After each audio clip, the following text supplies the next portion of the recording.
From 1878 to 1968, there were 71 lake captains that called Bayview, Wisconsin, on the shore of Lake Michigan, their home. While they lived here, they captained 195 different ships, from tugboats to schooners to steamships, in voyages that took them to every one of the Great Lakes. Join us now for another episode of Bayview, Town of Lake Captains, where we explore not only these captains, but also their ships, their homes, their families, and their lifetime of sailing adventures on the Great Lakes.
Hello everyone, welcome back to another episode of Bayview, Town of Lake Captains, where we talk about the 71 different lake captains that once lived in Bayview, Wisconsin in the age of sail and steam between 1878 and 1968.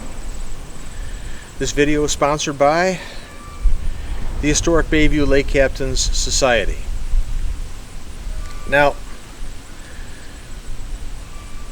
today's episode is about someone that has a Bayview Lake captain that gives Bayview a remote connection to the RMS Titanic sinking story. If you know what the Titanic is, big ocean liner, sank in April 1912 when it hit an iceberg in the Atlantic. Lots of people died. Probably the most famous shipwreck in history, at least in modern history anyway. Well, this captain gives Bayview a connection. Now, I said remote because it is, but there's still a connection there. And that's what drove my decision to select this filming location for where he lived. Bayview's lake captains, all but one of them, lived in different houses. They didn't have the same house the whole time they were here. And that's certainly the case with the captain for this episode, Captain Frank Richardson. He had 3 homes, and one of them, I think it's over on Ellen Street, he was captain of 5 different ships while they lived there. So under ordinary circumstances, that would be my filming location. But behind me, this building, that upper floor, I think is an apartment. Probably then and today. It's divided in half. You can see here, I'll put a picture up, you might be able to see it better, this half and then this half. Well, on this half was where Captain Frank Richardson was living when he was captain of the steamship Edward G. Crosby. I think it was actually named E.G. Crosby. And for those of you that are familiar with Edward Crosby in Milwaukee, you know that he was one of those passengers on the Titanic that did not survive. His wife and daughter did survive. Now, Captain Richardson was captain of the namesake ship named after Edward G. Crosby. And so they recovered his body, Crosby's body, from the Atlantic and brought it back to Milwaukee for burial. And there was a memorial service held on all of his ships because he owned a fleet of ships. But the biggest and most significant one of those memorial services was in Milwaukee on his namesake ship, Edward G. Crosby, E.G. Crosby, of which Captain Frank Richardson was captain. And as captain, he oversaw that memorial service. So that's the connection. Edward G. Crosby's wife and daughter that survived the sinking attended the service that was held in the parlor on the E.G. Crosby, where Frank Richardson was captain. So, just to get that out of the way up front, Captain Richardson, just a little background, like a lot of these Bayview Lake captains, but not all, had a tremendous family seafaring tradition. Now, I go into it a little bit more detail a lot more detail in the video coming up, so I don't want to spoil it, but his father was born in England, and he went to sea at age 10. And by 16, his father was captain of a ship sailing back and forth across the Atlantic at 16, a sailing ship. He was very well known. He gathered the nickname during this time of the boy captain. And during his upbringing, he sailed all the rough seas you can imagine, fell from a mast onto the deck and survived. I mean, it's amazing. Okay, so that's his father. Now, Frank Richardson followed in his father's footsteps after they immigrated from England, and he, although Frank was born in Indiana actually, but Frank grew up exclusively with steam. Sail was the initial way things went, and then as society developed and progress was made, steam power was invented, and by that time, Frank Richardson, when he grew up, was captaining exclusively steamships. That's all he ever captained. He never captained a sailing ship, as others in Bayview did. But he has a number of achievements. One report, he was sailing through a storm in a steam barge, and the waves were so severe that the whole steam barge went under the water and came up again. He lived here for about, I think, 1 year, maybe 2, and then he moved. He ultimately lived in Bayview for maybe, I think it's 9 years, and then he moved to Milwaukee's Upper East Side. And during that time, 1931 to be exact, when he's out of Bayview, but it's still a Bayview Lake captain at one point he had been,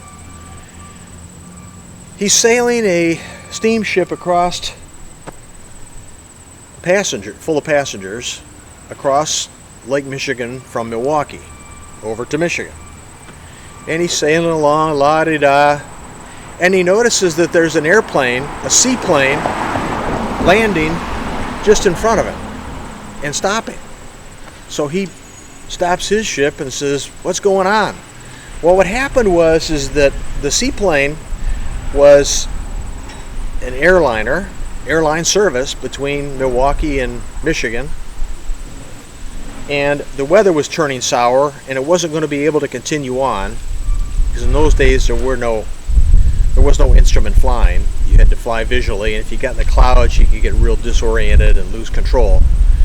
So rather than turn around and go back to Milwaukee, that pilot's flying along and he says, "Oh, look, there's a ship down there and it's headed towards Michigan. I think I'll land next to it." He does, and he transfers his passengers. Frank Richardson brings his ship alongside, and the airline pilot transfers his passengers over to Frank Richardson's ship to finish the voyage to Michigan. I'm not joking. And as far as I can tell, that's the only time that ever happened.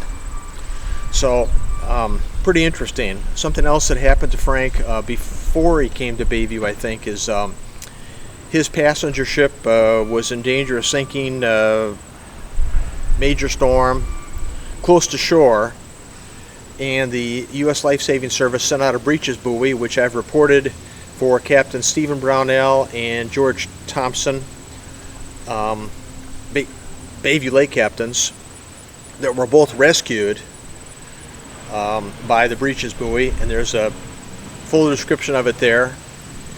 I'll also include it in this video just for those that may not have seen that one. But those were two captains that experienced that rescue tool process. And Frank Richardson also was another one, although that was before he came to Bayview. He was also Frank Richardson, for the time he served, was the youngest and also the oldest captain on the Great Lakes. So he achieved both of those honors. Now, he was 21 when he was youngest, but that wasn't the youngest in history. It was just during his tenure, his span on the lakes. Because on East Lincoln Avenue, the youngest Bayview Lake captain was 17 and lived on East Lincoln Avenue. So depends on when you set those markers. But during Frank's life, he was youngest and oldest. Now, what have I forgotten? I'm sure I forgot something. I try to take the notes, but there's a lot to remember with this guy. So here comes the video. Simon Stanhope will take you through it, our narrator from England. Slides, more details, more explanations. Hope you enjoy it. And remember, hats off to our Bayview Lake captains. So long. See you in the next episode coming up. Bye.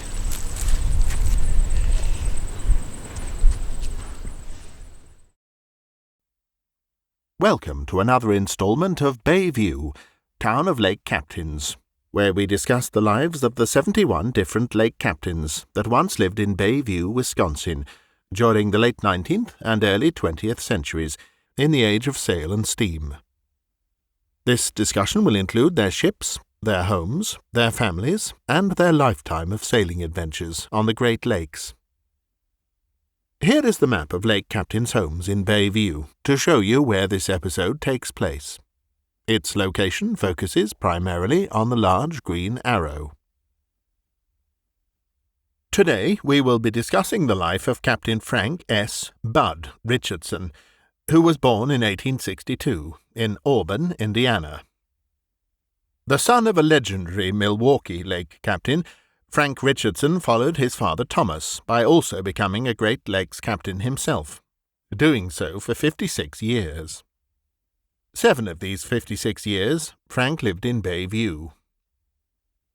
When Frank got his first lake captain job in 1883, at age 21, he was the youngest captain on the lakes. When he retired, 56 years later, in 1939, at age 77, he was Milwaukee's oldest active lake captain, making him the only Bayview lake captain to have achieved the titles of both the oldest and youngest captain on the Great Lakes during his career. Perhaps most significantly, Bayview's Captain Frank Richardson was the favourite captain of one of Milwaukee's most prominent shipowners, Edward G. Crosby, and his family. It was Frank Richardson that Edward Crosby personally selected in 1909 to be the first captain of his namesake ship, the E. G. Crosby, recently purchased by the Crosby Transportation Company. Then, after Edward Crosby died while a passenger aboard the ship RMS Titanic in April 1912, after it hit an iceberg while it was attempting to cross the Atlantic Ocean, his body was returned to Milwaukee for burial. The funeral service was held aboard Crosby's namesake ship, the E. G. Crosby, in Milwaukee's harbour. Frank Richardson, who lived in Bayview on Delaware Avenue at the time, and who had been appointed, and still remained, as the ship's first captain, by none other than Edward Crosby himself, oversaw the funeral of his boss that was held aboard. Soon after his father's death, Crosby's son Frederick took over running the Crosby Transportation Company, and purchased another ship in 1913, the passenger steamship Minnesota. The name of the person he chose to captain it? Frank Richardson. And then finally, it was Frank Richardson that Frederick Crosby chose yet again to be the first captain of a newly purchased Crosby Transportation Company ship. This time it was the converted oil power ship Miami that Frederick bought in 1924, and had immediately renamed the E. G. Crosby. But Captain Frank Richardson wasn't done. In 1931, 13 years after he left Bayview, but still a lake captain, Frank Richardson had the distinction of becoming the first, and possibly the only, Great Lakes ship captain ever to conduct a transfer of an airline passenger to a ship out in the middle of Lake Michigan. In total, Captain Frank S. Bud Richardson captained 14 different ships over his career. 3 of these were while he lived in Bayview, and all of them were steam-powered, except one which was oil-powered, and only the second of its kind on the Great Lakes. Before we can begin our discussion of Bayview Lake Captain Frank S. Bud Richardson, the focus of this episode, we need first to provide the background history of his father, Thomas J. Richardson. This is important because his father Thomas was one of Milwaukee's truly legendary lake captains, though he never lived in Bayview, who had a large influence on his son Frank's decision to pursue a career sailing on the Great Lakes, and eventually also becoming a hugely successful lake captain like his father. What follows next is a short biography of Frank's father Thomas. During his youth in Sutherland, England, Thomas J. Richardson had gone to sea in 1843, at age 10. Yes, folks, age 10. By age 13, he was a crewman on an English brigantine, sailing from London to St. Petersburg, Russia. This ship was once caught in a huge gale during one of these Russian voyages, and Thomas fell from the mast to the deck below, escaping with a broken ankle. Unfortunately, it never healed properly and caused him to limp for the rest of his life. Thomas then became captain of a schooner at age 16, sailing across the Atlantic between England and Canada. He became known among seafarers of the day as the Boy Captain. His absolutely stunning maritime biography also notes that in 1897 Thomas was the oldest lake captain in Milwaukee at age 66. The life expectancy for men just 3 years later, in 1900, was only 46. Together, Thomas and wife Mary A., who was also born in England, had 4 children: Frank, Mary, Henrietta, and Jane. The Thomas Richardson family moved to Milwaukee in the late 1870s, first appearing in the 1878 Milwaukee City Directory in Walker's Point. They would change houses there several times over the next 20 years. Having provided this important brief background on his father, Thomas Richardson, we will now proceed with the discussion of his son Frank, the focus of this episode. In 1879, at age 17, Thomas's son, Frank Richardson, began his lifetime foray into sailing on the Great Lakes by signing on as a deckhand on the Milwaukee tugboat Stark Brothers. Then, in 1881, he worked as a crewman on the Milwaukee tug F.C. Maxon, and as mate on the steam barge Hilton. In 1883, aged 21, Frank secured his sailing license, a probable master's certificate, for the tugboat M.A. Knapp of Racine, making him the youngest captain on the Great Lakes at the time. In 1884, he became captain of the steam barge Hilton, which his father had just purchased.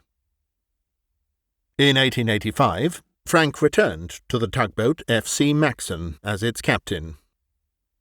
In 1886, he likely became captain of another steam barge, also just purchased by his father Thomas, the J.M. Allmendinger, and remained so through 1888. Finally, in 1889, Frank became captain of the steam barge Ida E., formerly the Lily E., and remained so until at least 1897 and probably 1902. During the evening of 23rd August, 1887, Frank Richardson encountered a massive nor'easter gale while captaining the steamer J.M. Allmendinger en route from Muskegon, Michigan, to Milwaukee across Lake Michigan with a cargo of lumber stored on deck. In mid-lake, the waves were so huge they looked like mountains, and completely submerged the J.M. Allmendinger, washing overboard the entire load of lumber. Upon their safe arrival in Milwaukee at 5 a.m., both Captain Richardson and his crew told reporters they firmly believed, during the storm, that they would not survive the night. By now, listeners will know that dangerous sailing conditions like these were really the norm for these captains and crews. Today, we'd all call the U.S. Coast Guard for help, or never venture out in these seas to begin with. But these sailors did it every day. It's all a matter of what you're used to, and for them, this was just the way it was. All day, every day, for years. They'd survive this, then turn around and go right back out the next day and do it all over again. Bay viewers should be proud to have such lake captains, all of them, in their history. Shortly after Frank Richardson became captain of the Ida E. in 1889, Frank moved his family over to Manistee, Michigan, and remained there until 1910. This may be because the owners of the Ida E. operated their lumber business there, which the Ida E. supported. Frank, being in close proximity to the owners, especially in the off-season, when maintenance was conducted on the ship, would have been beneficial for him and the owners. After the Ida E., Frank Richardson began a new phase of his career by beginning to captain passenger ships. This began in 1903, while he was still living in Michigan, with a ship named the City of Charlevoix that made crossings between Michigan and Wisconsin. Similarly, from 1904 to 06, he captained the passenger ship Illinois. In 1907, he briefly reverted back to cargo ships by captaining the steamer Jim Sheriffs. This appears to have been a form of punishment, after he was relieved of command of the Illinois for running aground on the night of 27th August, 1906, 200 feet south of the pier in Charlevoix, Michigan. The ship impacted a sandy beach, and damage was minimal. Still, the ship was stranded, and all 300 passengers, plus crew, which would have included Frank Richardson, were rescued via the breech's buoy system, operated from the beach by the U.S. Life-Saving Service, as well as the service's surf boat. While it's unknown if Captain Richardson was taken off by the breech's buoy or by the surf boat, if it was indeed the breech's buoy, he would join 4 other Bayview lake captains that were rescued using the buoy: George Thompson, Stephen Brownell, Thomas Leask, and Herman Crones, though this was before Crones came to live in Bayview. Bayview's captain, John Leask, also appears to have been rescued by the buoy, though this is not confirmed. Captain Edward Martin was almost rescued with the buoy, but his ship freed itself after grounding, as the life-saving service was setting up the breech's buoy system on the beach. In 1908, his punishment for running the Illinois aground served, Frank Richardson became captain of the passenger ship Magnate, operated by the Nesson Transportation Company of Manistee, Michigan. This company also owned the steamer Jim Sheriff's, thus likely explaining why he captained it after the Illinois grounding.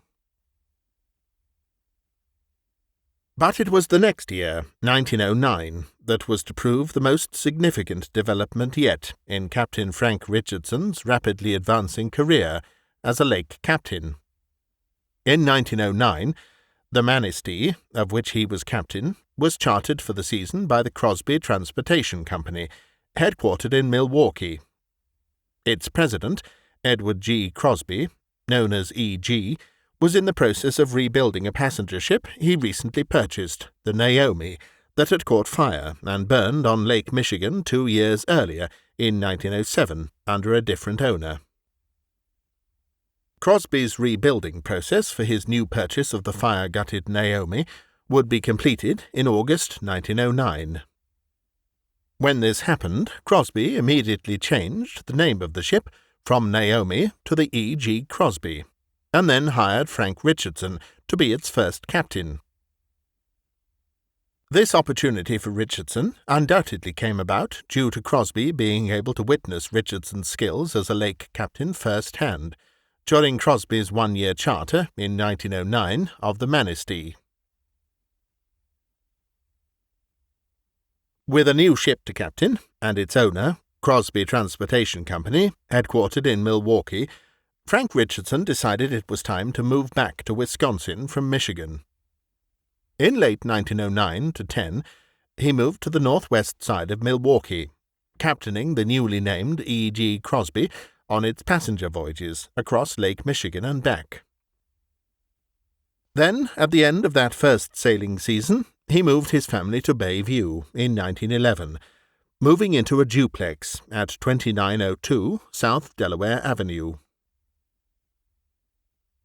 After the 1911 sailing season concluded, and still in command of the E.G. Crosby, Captain Richardson moved his family in early 1912 into a small apartment at 2906 South Delaware Avenue, right next door to the duplex the family had just occupied in 1911. Note also at this time that his family included his son Thomas, named after Frank's father, who had by this point become a lake captain himself. A future episode on this channel about Thomas is coming up soon. Thomas was the third generation of lake captains in Milwaukee of the Richardson family, and the second generation in Bayview, his father Frank being the first. But as the sailing season was just about to get underway, on 15th April 1912, his boss, now Milwaukee's Edward G. Crosby, drowned when the famous passenger liner RMS Titanic, RMS stands for Royal Mail Ship, on which he was a passenger, sank in the Atlantic Ocean after hitting an iceberg at night on its way from Southampton, England, to New York City. Mr. Crosby's loss has been written about extensively in international, national, Great Lakes, Wisconsin, and Milwaukee maritime circles, and the inclusion of it here isn't intended to cover that same territory. However, it still warrants coverage in order to show the connection between Crosby's and Bayview's Captain Frank Richardson's mutual intersecting history, which has heretofore not been reported anywhere.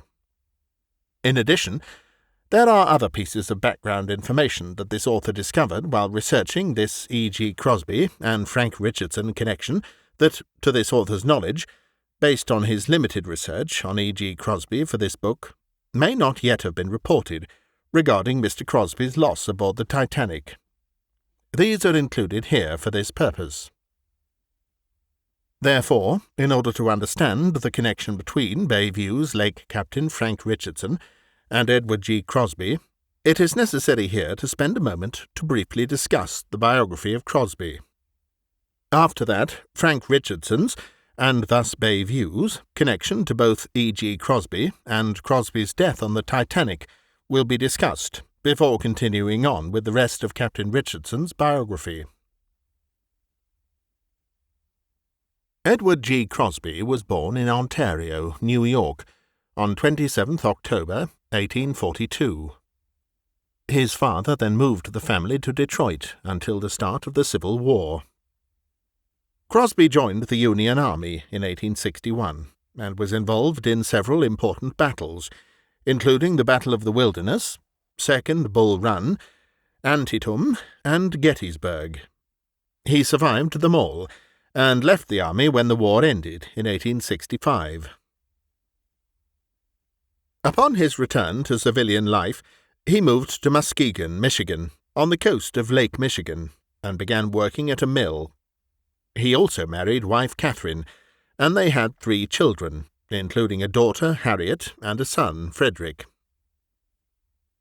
In 1881, he formed a company called Crosby & Company, and began operating small ships, such as tugboats and schooners, and also built local maritime infrastructure, such as dry docks and piers. His schooners hauled lumber, and his tugboats towed schooners into and out of Muskegon's harbour. While it's possible during this period Crosby may have briefly captained one of these schooners or tugboats, that is unknown. By all accounts, Crosby was an excellent businessman and was becoming wealthy. As the lumber business began to decline, Crosby pivoted to begin a transportation business to take passengers by ship across Lake Michigan and between Muskegon and Milwaukee. In 1896, Crosby purchased the passenger ship Nyack, and would soon thereafter buy another, the Naomi, that, as mentioned above, was rebuilt and named the E.G. Crosby. Together, these 2 ships formed the basis for a new company, named the Crosby Transportation Company. 2 more ships would be added later, the Conestoga and the May Graham. Crosby's ships were also known as being luxurious for the time, with private cabins for passengers, and even a restaurant and bar. By all accounts, the company was very successful. In 1897, Crosby decided to move from Muskegon to the much larger Milwaukee. He bought a home at 802 North Marshall Street, since torn down.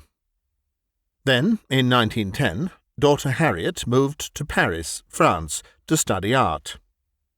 2 years after this, in 1912, Edward Crosby and his wife Catherine decided to visit her, and the plan was that Harriet would return with them to the U.S.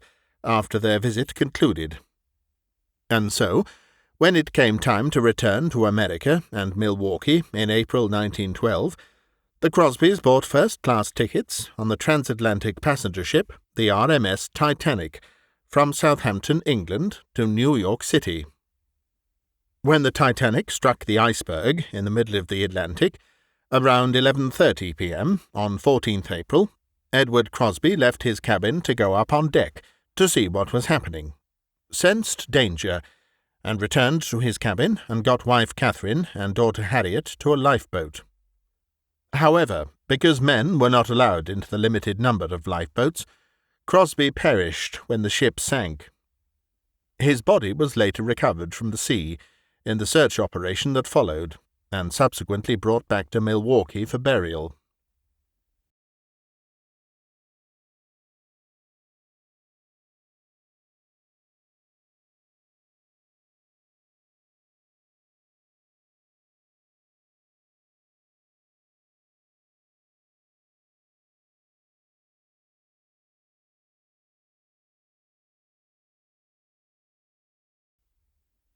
Funeral services were held first in both Muskegon and Grand Haven, Michigan.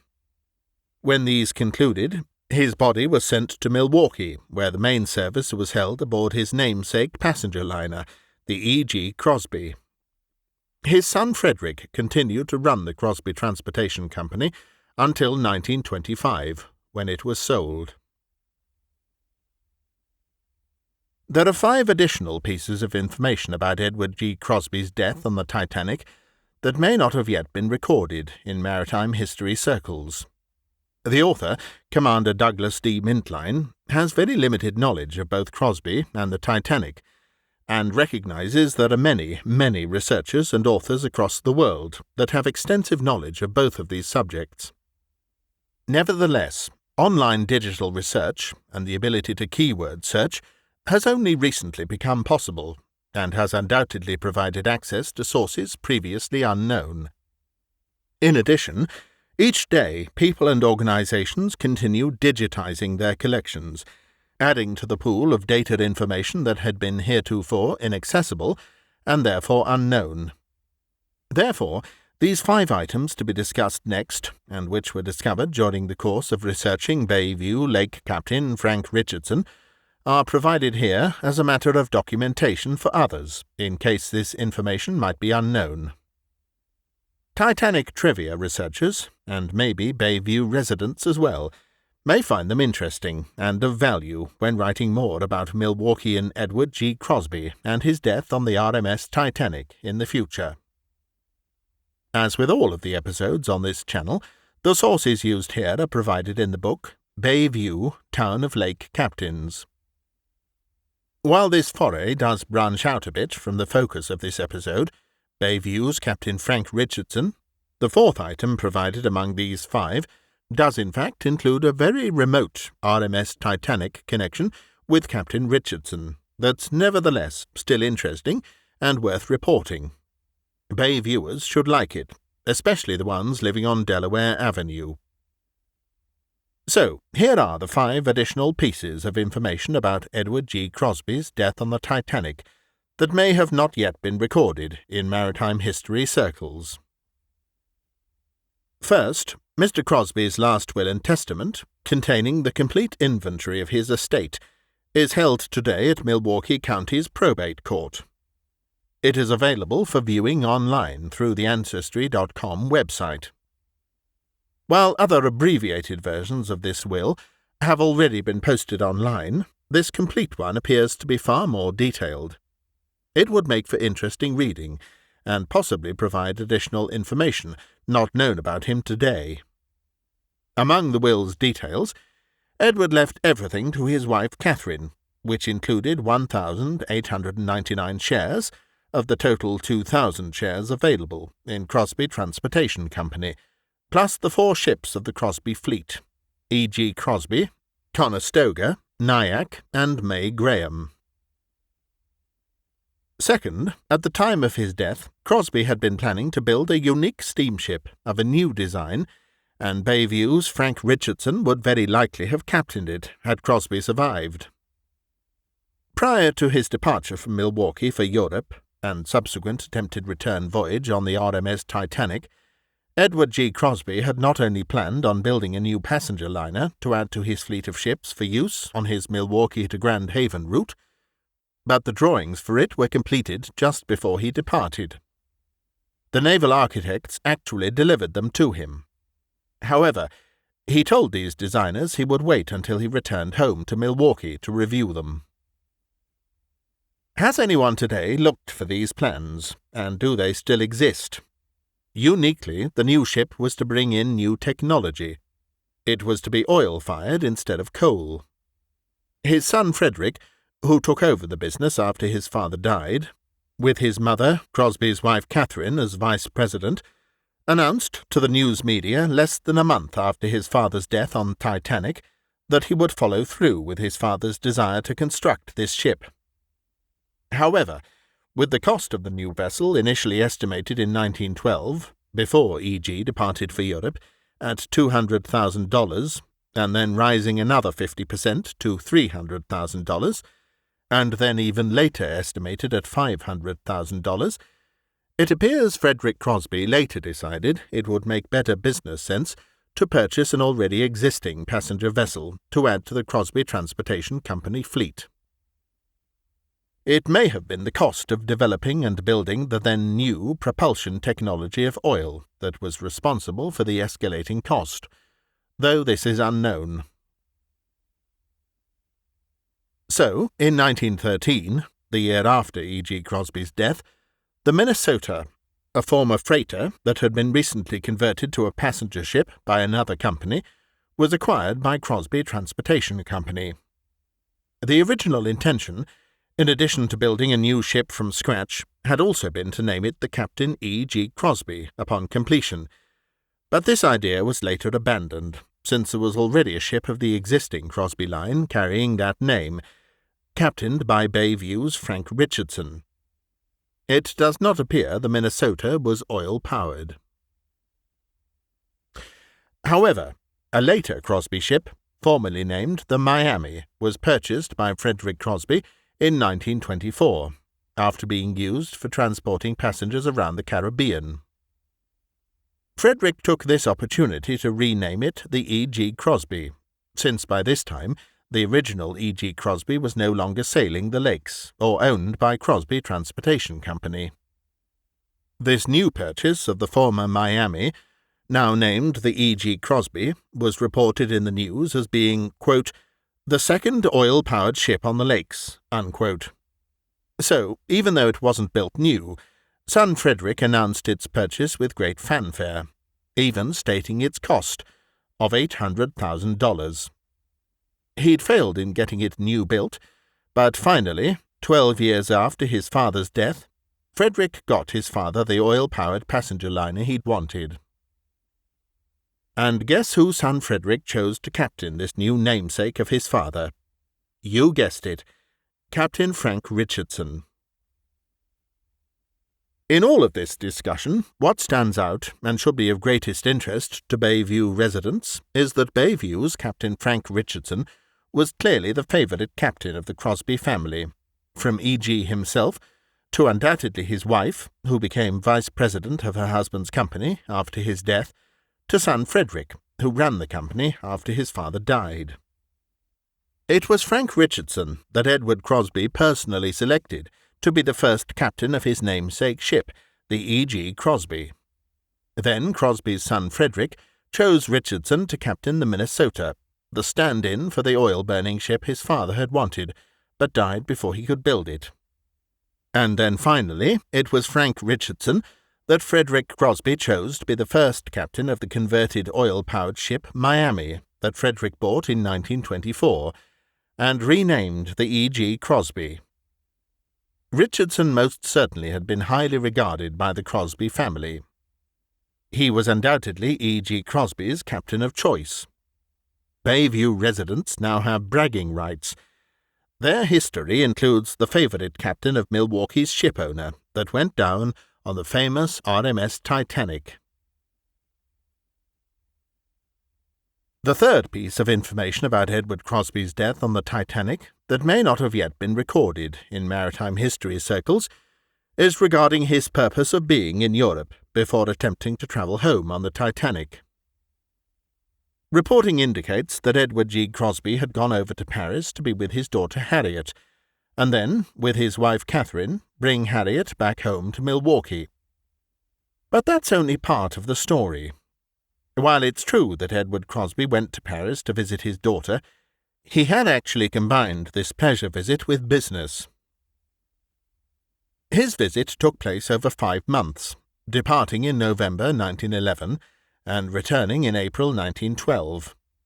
He had initially planned on returning at Christmas 1911, but he decided to stay another 3.5 months. This wasn't at all unusual for the time. There are many documented cases of businessmen doing exactly this. It was also cheaper to live in Europe at that time than it was to live in the USA.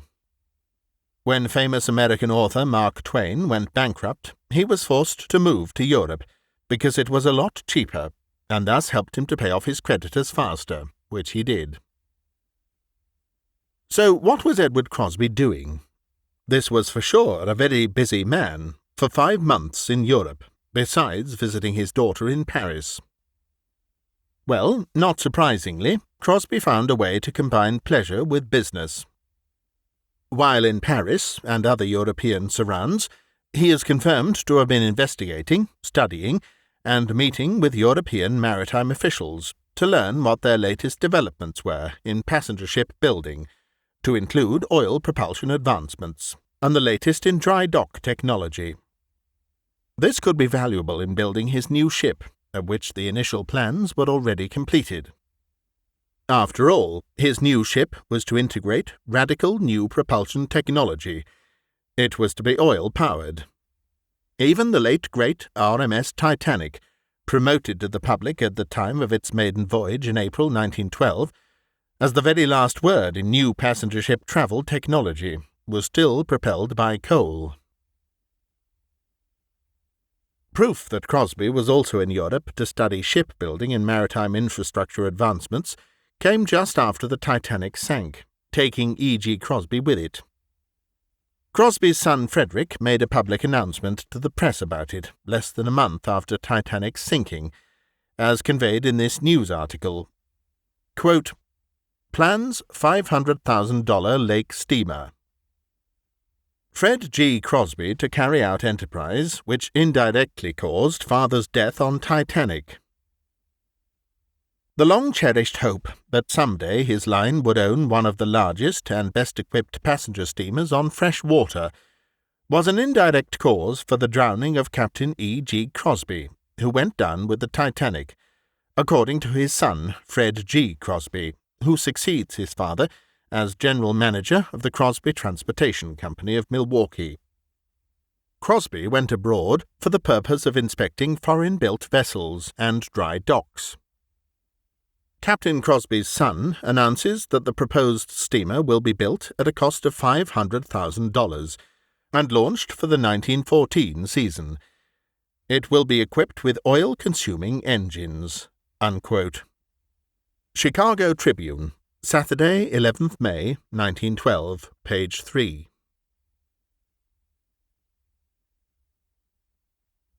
The fourth piece of information about Edward Crosby's death on the Titanic that may not have yet been recorded in maritime history circles is Frank Richardson's, and thus Bayview's, connection to Crosby's funeral after his death on the RMS Titanic. Bayview Lake Captain Frank Richardson was captain of Edward Crosby's namesake ship, the E.G. Crosby, at the time Mr. Crosby drowned.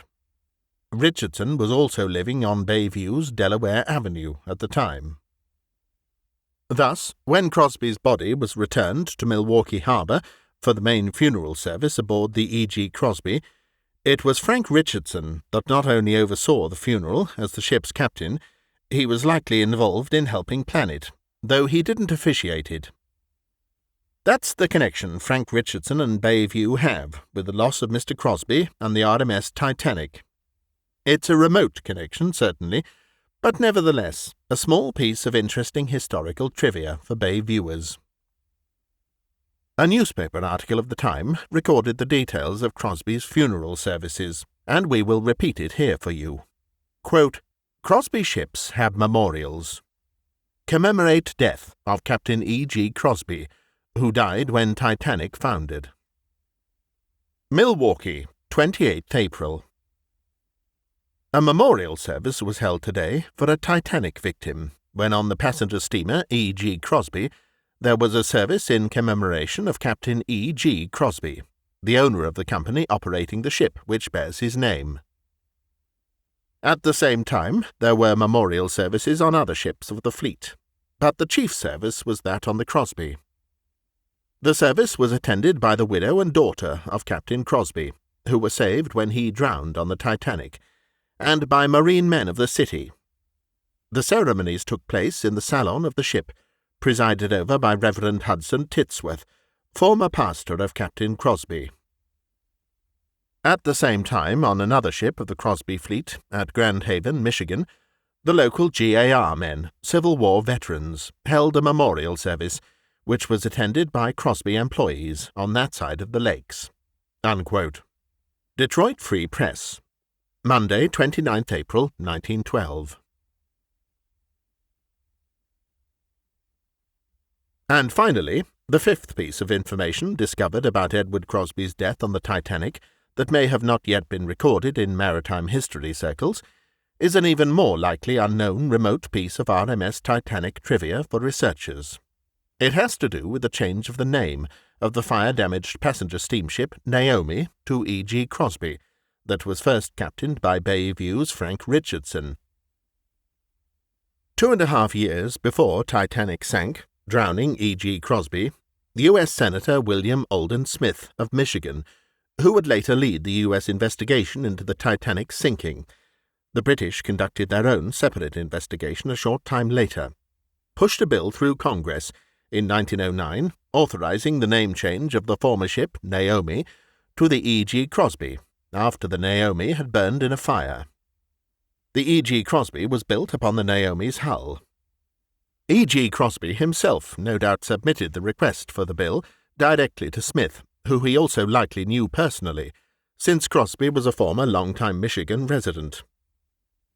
The reason why a congressional bill was required to change the Naomi's name is because under existing law, a ship name couldn't be changed without a special act of Congress if the owners of the ship carried a debt associated with it. The Naomi carried a $100,000 debt at the time it caught fire.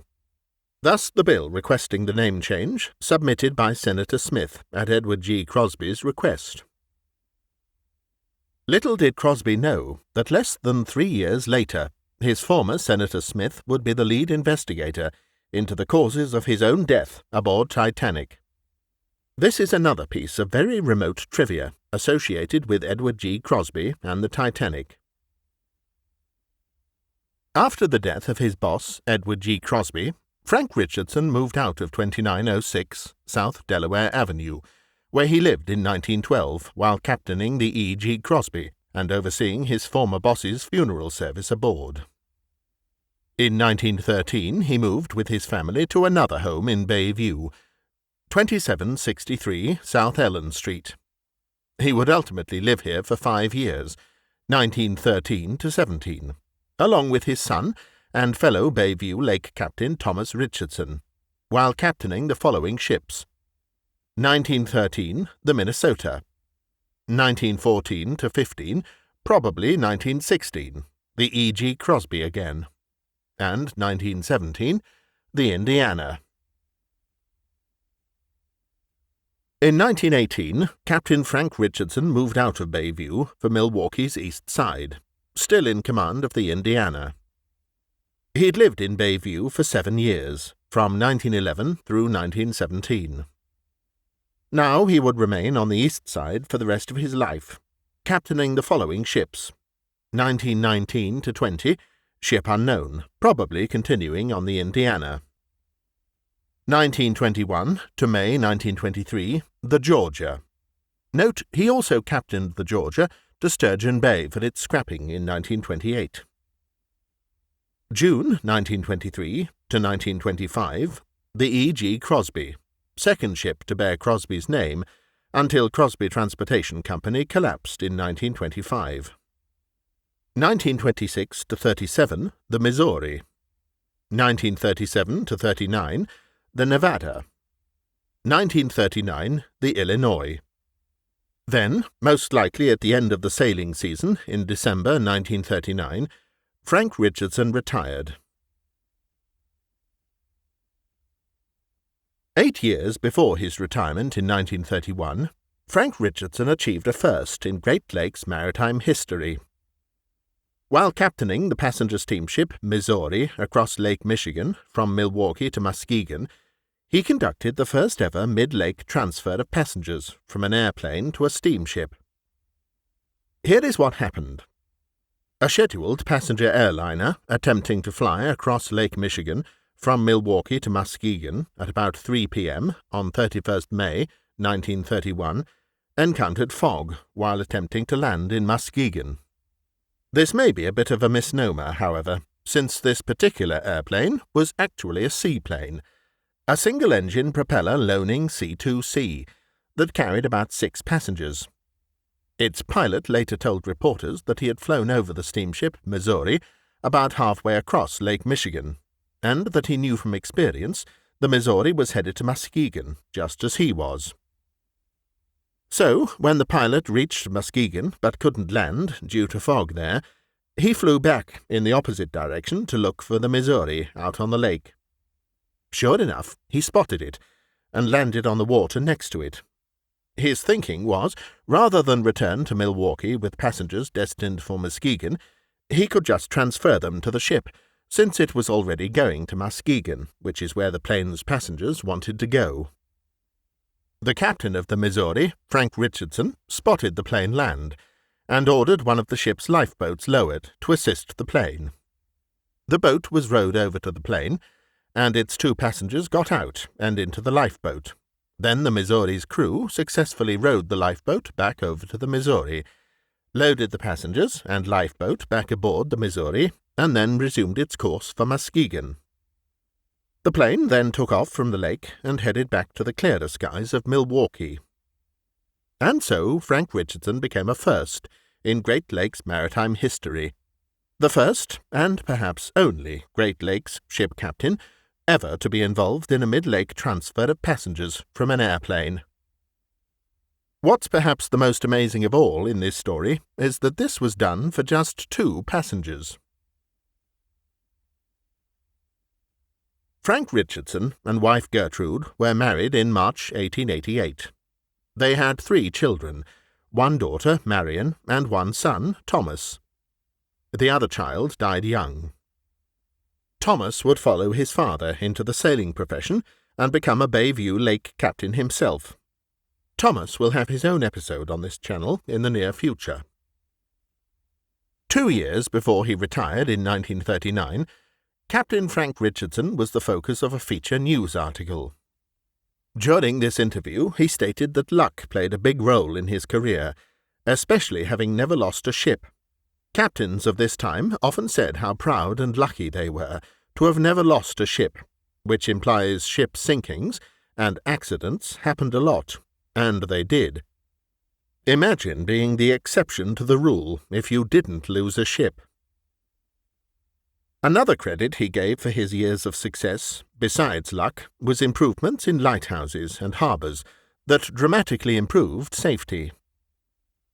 Still other interesting pieces of information he shared during the interview was that he only wore a uniform while aboard to please the passengers, who he felt expected to see it, and that he hardly took any vacations while sailing professionally in his career, because he wouldn't know what to do if not around water.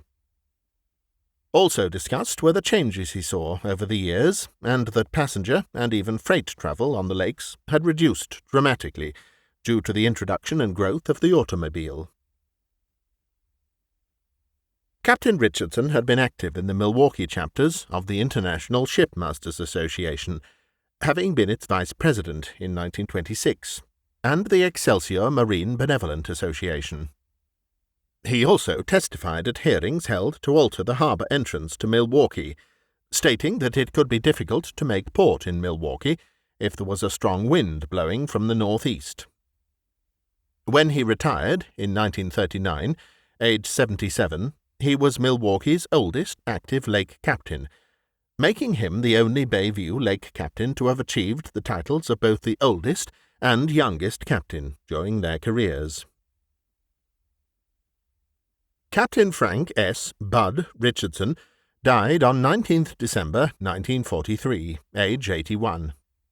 He had been a Great Lakes captain for 56 years. When he got his first lake captain job in 1883, at age 21, he was the youngest captain on the lakes.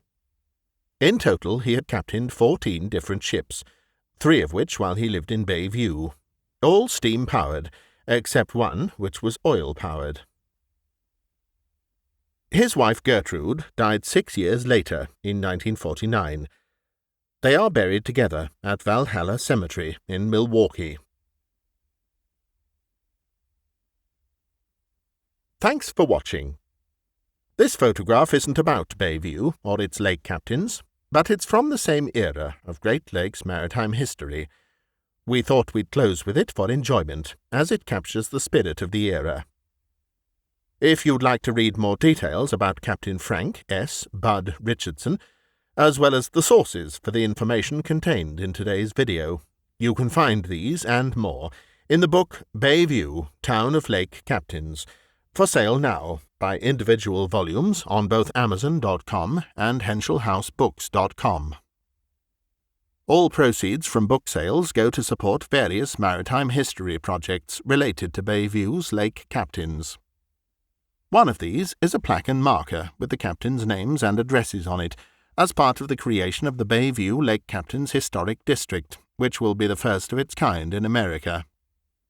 If you would like to contribute to support these projects, to include this and other markers honouring Bayview's Lake Captains, with 100% of all donations and contributions in all forms going to support them, please consider contributing to us through the listings found on our website under the Contribute button, as well as in the end credits at the conclusion of this video. Note, we are not a 501c3, so contributions are not tax-deductible. If, for some reason, we are unable to secure these markers, then all funds donated to this site will be given as a cash donation to the museum ship SS City of Milwaukee in Manistee, Michigan. This is the only surviving intact ship that was once captained by a Bayview Lake captain, and in its case was captained by at least 2, and likely 3, totaling over 20 years between them. Finally, we also have free self-guided walking tours of Bayview's 71 Lake Captains' homes, using only your phone. It's simple and easy. Just go to our website shown here, find the item on the menu bar at the upper left named Free Self-Guided Walking Tours, and then scroll down to find the map with the instructions. Zoom in by street. When you find a captain's house you're interested in, click on it and details appear on the right, along with a link to the YouTube episode from this channel that provides the biography of the captain that lived there. It's free, fun, and available any time you are out walking. Just bring along your phone. I'm Simon Stanhope, narrator for these episodes. Join us again soon for the next chapter of Bayview, Town of Lake Captains.